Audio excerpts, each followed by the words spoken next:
Good afternoon, everyone. My name's Cheryl Merritt, and I'm your host of the Real Estate Remix. I'm also the CEO of New Legacy Realty, a local real estate firm located right here in Raleigh, North Carolina, where we're serving the needs of our clients, both buyers, sellers, and investors. Welcome again to the Real Estate Remix.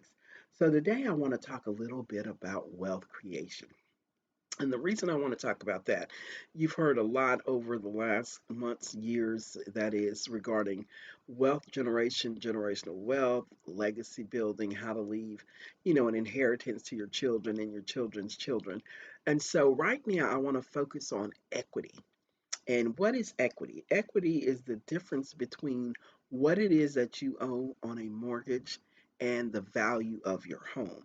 And so if you have a house that's paid for free and clear and it's currently worth $500,000, then you have $500,000 worth of equity in your home. Another example, if you own a house that you owe $250,000 mortgage on and it's worth $750,000, then you have equity in the amount of $500,000 on your home.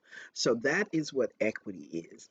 And so what we're seeing right now is that there are more Americans who have equity in their home right now than in many decades in the past. And so what exactly does that mean? A lot of what we're hearing right now is that because of the market interest rates, mortgage rates, people are not wanting to sell their home because they have a lower interest rate and they just don't want to get rid of it.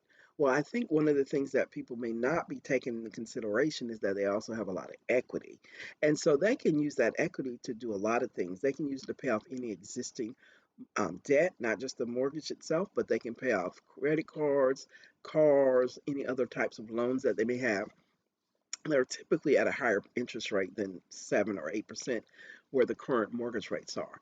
And so, one thing, again, just to reiterate, is you can pay off any debts that you have.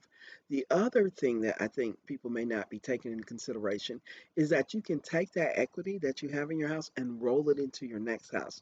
So, if you've already been thinking about downsizing or moving for whatever reason, you typically are putting down 3.5% for FHA, 5%, 10% maybe for conventional financing. A lot of people maybe want to put 20% now.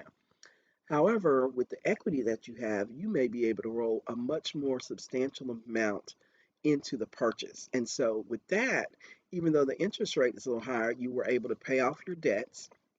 And now you're going to be able to use some of the equity to pay down the mortgage because you have a much more of a down payment than you probably would have had in the past. So I just wanted to come to you today just to chat a little bit about how you can build wealth and how you can use the equity in your home to pay off debt, save some money, and also maybe be able to make your next move into your new home.